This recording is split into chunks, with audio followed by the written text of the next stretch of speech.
What's going on, guys? Welcome back to the channel. I'm the Northern Rider, and today we're going to be taking a look at how we can wash our mountain bikes after that big massive muddy ride.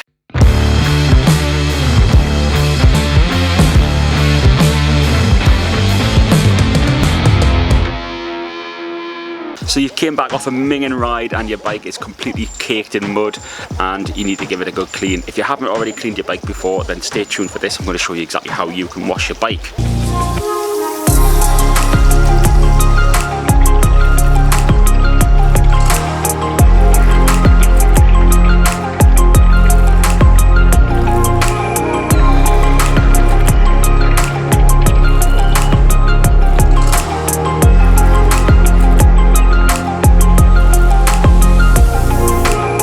So a few things you're going to need is cleaning solution. I use Interflon's. This is the Fin Clean. This is absolutely fantastic stuff. If you also want to get 10% off on purchasing this product down below, you can do so. Check the description box. I use brushes, I also use sponges, and also I've got some made up degreaser in here as well. So the first thing that I'll start off with is degreaser. Degreaser is a really good way to get rid of all of that really stubborn dirt on there and all that cow shit as well, to be honest with you. Next thing you want to do is you want to get all of the bike completely and utterly soaked down and wet.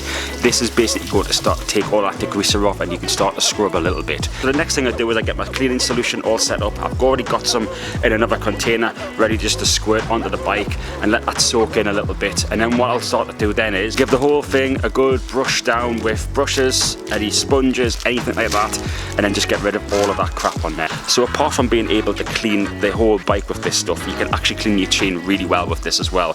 So what I do is I put an undiluted solution into my chain cleaner, which has been graciously sent by Chain Reaction Cycles. They sent one out to me, so I'm going to show you exactly what that looks like as well. So that runs through the chain, it cleans it up completely, and then I can start using the Fin Super to start lubing up the chain again. So what I usually do next is I usually get a clean dry towel just to dry down the bike, just to make sure that it's not going in the shed or anywhere else wet, because if it stays wet for a long time then it could potentially have some issues with it, or there might be some parts that you haven't seen which might be a little bit exposed and could start to rust. It's all about just keeping the bike as dry as possible. One thing to note as well is that make sure the products that you're using are safe for your disc brake if you're going anywhere near it. If not, make sure that you cover the disc brake up and make sure that none of that substance is getting on the disc brake, because you could contaminate it and it could ruin the disc brake and the pad as well.